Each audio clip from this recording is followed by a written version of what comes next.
नमस्कार। आज की कहानी में आपका स्वागत है। पिछले एक हफ्ते से बहुत थक गई हूँ।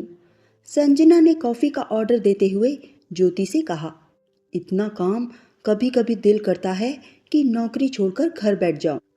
हाँ यार, मेरे घर वाले भी शादी करने के लिए जोर डाल रहे हैं, ज्योति बोली। लेकिन नौकरी की वजह से कुछ सोच ही नहीं पा रही हूँ। नैना का ठीक है, उसने तो शादी का झंझट ही नहीं पाला। साथ रहो, साथ रहने का मजा लो और शादी के झंझट से मुक्त रहो। मुझे तो लिव इन रिलेशन शादी से ज़्यादा भाया है। नैना ने कहा, शादी करो, बच्चे पैदा करो, बच्चे पालो और नौकरी को तो भूल ही जाओ। अरे, इतनी मेहनत करके इंजीनियरिंग की है, क्या सिर्फ घर चलाने और बच्चे पालने के लिए? कैसा चल रहा है तेरा पवन के साथ? ज्योति ने नैना से पूछा। बहुत बढ़िया। ज़रूरत पर एक दूसरे का साथ भी है, लेकिन बंधन कोई नहीं। मैं तो कहती हूँ, शादी करने की बजाय तू भी एक अच्छा सा पार्टनर ढूंढ ले। नैना बोली। कौन कहता है कि शादी बंधन है? संजना कॉफ़ी के कप में चम्मच चलाती हुई बोली। बस, कामयाब औरत को समय के अनुसार सही साथी तलाश करने की ज़रूरत है। हाँ, जैसे तूने तलाश किया। नैना खिलखिलाते हुए बोली। आईआईटी इंजीनियर और लखनऊ से एमबीए होकर एक लेक्चरर से शादी कर ली। इतनी कामयाब बीवी को वो कितने दिन पचा पाएगा? जवाब में संजना मुस्कुराने लगी। क्यों नहीं पचा पाएगा?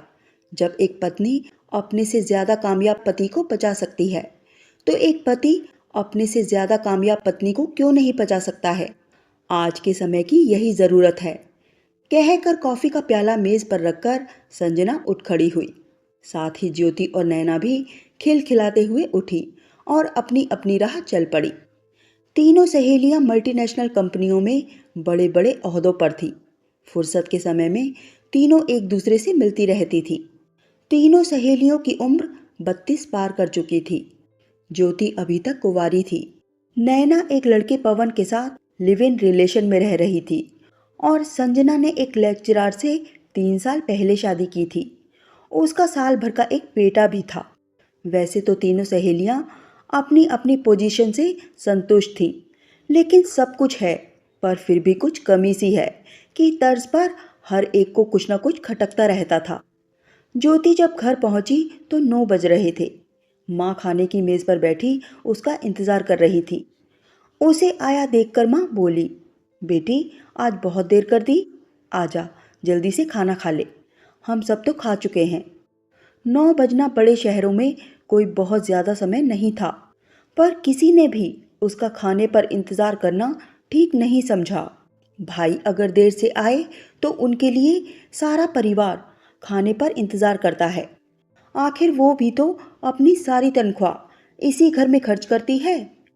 माँ की तरफ देखे बिना ज्योति अंदर चली गई। बाथरूम से फ्रेश होकर निकली तो माँ प्लेट में खाना लगा रही थी। उसने किसी तरह थोड़ा सा खाना खाया। इस दौरान माँ की बातों को वो हाँ ना में जवाब देती रही और फिर अपने कमरे में बत्ती बुझाकर लेट गई। दिन भर के काम से शरीर थका हुआ था, लेकिन मन के अंदर समुद्री तूफान था। वो सोच रही थी, रिश्ते तो कई आते हैं, पर तय हो ही नहीं पाते, क्योंकि या तो उसे अपनी नौकरी छोड़नी पड़ती या फिर लड़के का रुतबा उसके बराबर का नहीं होता, और दोनों ही हालात ज्योति को स्वीकार नहीं थे। इसी कारण शादी टलती जा रही थी। वो हमेशा दुविधा की हालत में रहती थी। उसके संस्कार उसे नैना जैसा जीवन जीने की इजाज़त नहीं देते थे, और उसका रुतबा और उसका स्वाभिमान उसे अपने से कम काबिल लड़के से शादी करने से रोकते थे। इधर नैना अपने फ्लैट पर पहुंची तो फ्लैट में अंधेरा था। पर्स से चाबी निकालकर दरवाज़ा खोला और अंदर आ गई। पवन कहाँ होगा, ये सोचकर उसने पवन के मोबाइल पर फ़ोन लगाया और बोली, पवन, कहाँ हो तुम? नैना, मैं आज कुछ दोस्तों के साथ एक फार्म हाउस पर हूँ। सॉरी डार्लिंग, मैं आज रात वापस नहीं आ पाऊँगा। कल रविवार है, कल मिलते हैं, कहकर उसने फ़ोन रख दिया। पवन साथ हो या ना हो, एक असुरक्षा का भाव जाने क्यों हमेशा उसके जहन में तैरता रहता है। यूं उनका लिव इन रिलेशन बहुत अच्छा चल रहा था, फिर भी वो अपने आप को कुछ लुटा हुआ, ठगा हुआ सा महसूस करती थी। शादी की अहमियत दिल में सिर उठा ही लेती थी। वैवाहिक रिश्तों पर पारिवारिक, सामाजिक और बच्चों का दबाव होता है, इसलिए निभाने ही पड़ते हैं। लेकिन उनके रिश्तों की बुनियाद तो खोखली है, कभी भी टूट सकते हैं। उसके बाद उसका क्या होगा, ये सोचने से भी नैना घबराती है। नैना ने 2 टोस्ट पर मक्खन लगाकर खाया, थोड़ा सा दूध पिया और कपड़े बदलकर बिस्तर पर निढाल सी पड़ गई।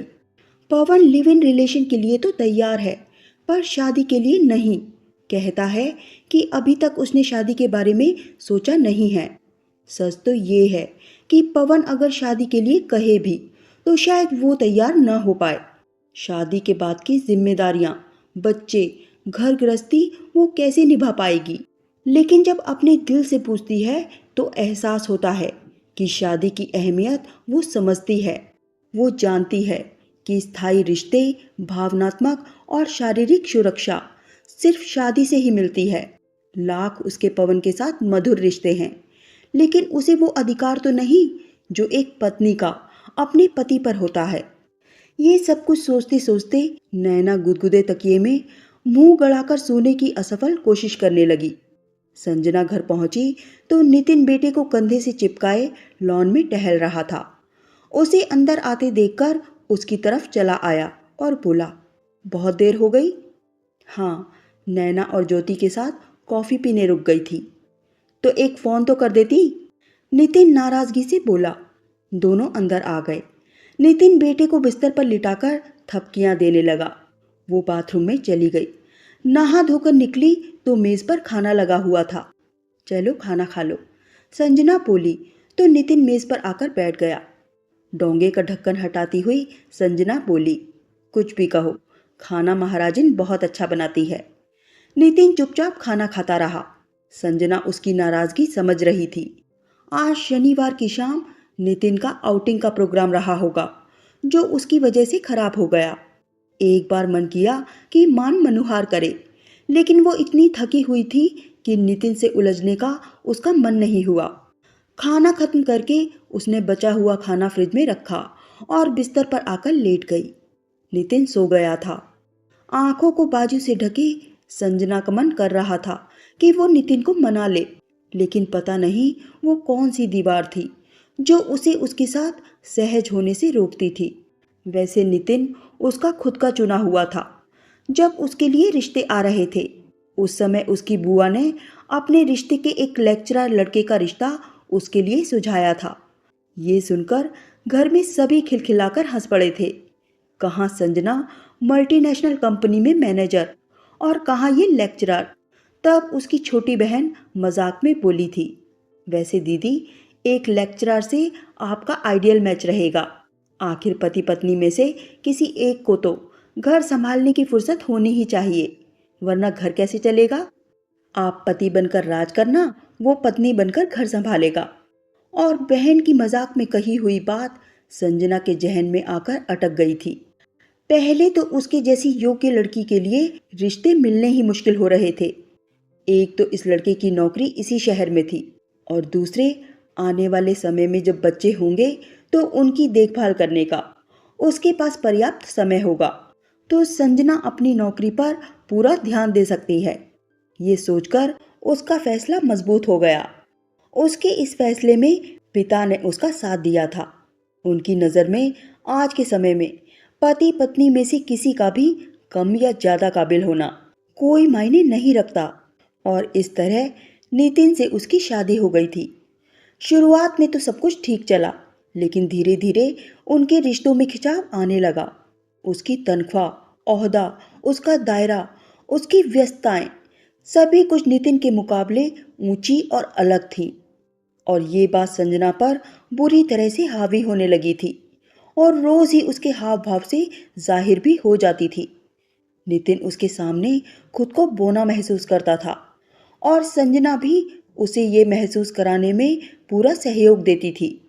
बिस्तर पर लेटे हुए संजना सोच रही थी कि काश उसने शादी करने में जल्दबाजी नहीं की होती तो आज उसकी ये हालत नहीं होती। उससे तो अच्छा ज्योति और नैना का जीवन है, जो खुश तो हैं। नितिन उसकी परेशानियां समझ ही नहीं पाता। वो चाहता है कि पत्नी की तरह मैं उसके अहम को संतुष्ट करूं, उसकी जी हुजूरी करती फिरूं। ये सब मुझसे तो नहीं होगा। यही सोचते सोचते संजना सो गई। दूसरे दिन रविवार था। वो देर से सोकर उठी। जब वो उठी तो महाराजिन, धोबन, मेहरी सब अपने काम करके जा चुके थे और आया उसके बेटे मोनू की मालिश कर रही थी। वो बाहर निकली, किचन में जाकर चाय बनाई, एक कप नितिन को दी और खुद भी बैठकर चाय पीते हुए अखबार पढ़ने लगी। तभी उसका फोन बज उठा। उसने फोन उठाया। नैना थी। हेलो नैना। संजना चाय पीते हुए नैना से बात करने लगी। संजना, क्या तुम थोड़ी देर के लिए मेरे घर आ सकती हो? नैना की आवाज उदासी में डूबी हुई थी। क्यों, क्या हो गया नैना? संजना चिंतित स्वर में बोली। बस घर में अकेली हूँ, रात भर नींद नहीं आई, बेचैन सी हो रही हूँ। मैं अभी आती हूँ, कहकर संजना उठ खड़ी हुई। नितिन सब कुछ सुन रहा था। उसका तना हुआ चेहरा और भी तन गया। वो तैयार हुई और नितिन से अभी आती हूँ कहकर बाहर निकल गई। नैना के फ्लैट में संजना पहुंची तो वो उसका ही इंतजार कर रही थी। बाहर से ही बिखरे हुए घर के दर्शन हो गए। वो अंदर बेडरूम में गई तो देखा नैना सिर पर कपड़ा बांधे बिस्तर पर लेटी हुई थी।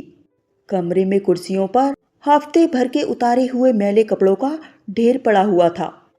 कहने को पवन और नैना दोनों ऊंचे ओहदों पर काम करते हैं, पर उनके घर को देखकर जरा भी नहीं लगता था कि ये दो समान विचारों वाले इंसानों का घर है।